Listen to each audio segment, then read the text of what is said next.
Hey guys, welcome back to another video. We are finally back in our kitchen today, and I'm going to show you how to do a very simple fruit cobbler. This is one that we love. We've eaten it as a blackberry cobbler, a peach cobbler, a mixed berry and peach cobbler, but today we're going to focus on peach cobbler. The peaches are finally in season here in South Carolina, and we have some ripe ones that are ready to be used, and we're going to use them in our cobbler today. So let's go see what the ingredients are.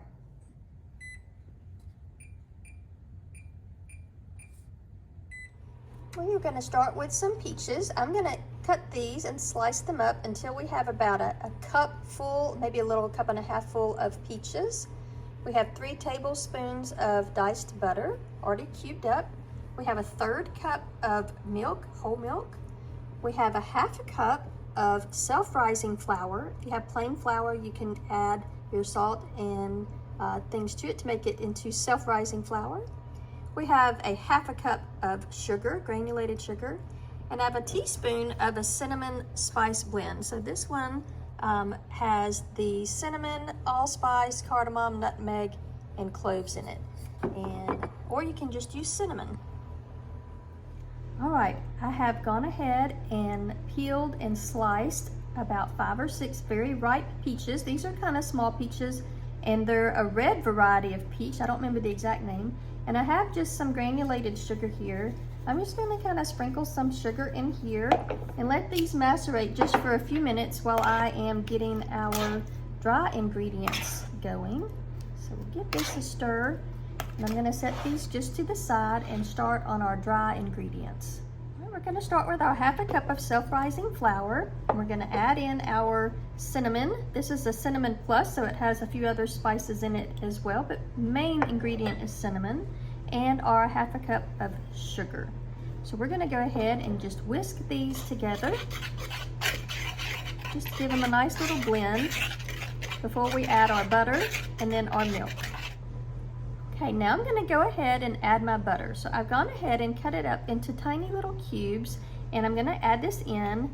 And this is where I differ from some of the other recipes, because I like to go ahead and mix this with my hands and get the butter kind of halfway incorporated into the dry mixture. And just kind of squish some of those pieces until you can tell that they are mixing in with the dry ingredients. You don't have to do a whole lot of this because it's going to actually melt into the fruit really nicely if you keep some of those chunks in there. All right, so my order is a little bit different because I put the butter in with my dry ingredients first. Other people like to put the butter in the bottom of the pan first, but I don't. All right, so now I'm going to add my milk. This is just whole milk. It's about 1/3 cup. I'm going to add that in and kind of make just a wet, lumpy dough. It's going to be lumpy because your butter is still cold in here. It hasn't been melted. I'm going to get a nice little lumpy brown dough. The brown's from the cinnamon. All right, and once we have this together, we're ready to go ahead and build our cobbler. Okay, I've sprayed a little bit of olive oil in the bottom of my dish. This is a small dish because this is just to feed 4 people. If you want to make a really large casserole, you could double this dish. If you want to make a 9 by 13 pan, you could certainly do that as well. Use about 8 or 10 peaches.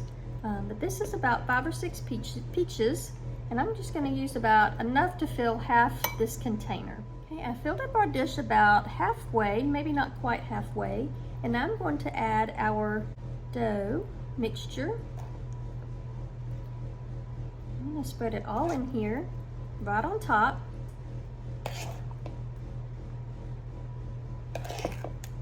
And cover it nice and even here.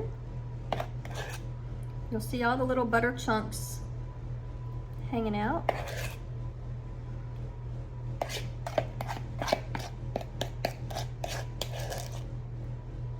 Alright, so we have all of our cobbler mixture on top of our peaches, and we are going to put this in the oven at 350 degrees.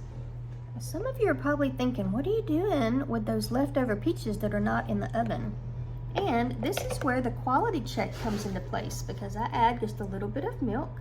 It already has the sugar on it. And now I have a really nice afternoon snack of peaches and cream. I'm gonna give these a try. Right, it's time to test out the goods and see if these peaches are any good. They're very ripe, very tender, delicious. I love peaches and cream and milk. So this can be your cute little sneak snack before the cobbler comes out. All right, our peach cobbler just came out of the oven. It cooked for about 45 to 50 minutes until it started bubbling. You can see there's still some bubbles here from the fruit underneath. And the top has a nice golden brown, little crispy texture on top. It's no longer soft and doughy. We're gonna let it cool down for a few minutes before we try it. We're gonna scoop some up here. Ooh, that looks so delicious. Those soft, tender peaches. The nice crispy crunch of the crust. It looks delicious. This peach cobbler is super simple. We hope that you guys enjoy it. Make it for your family, maybe for July 4th weekend or whatever event might be coming up. If you need a great recipe with fruit and just a light topping on it, this hits the spot. We hope you give it a try. Don't forget to like, subscribe, and comment down below what you'd like to see us cook next time. Talk to you later. Bye.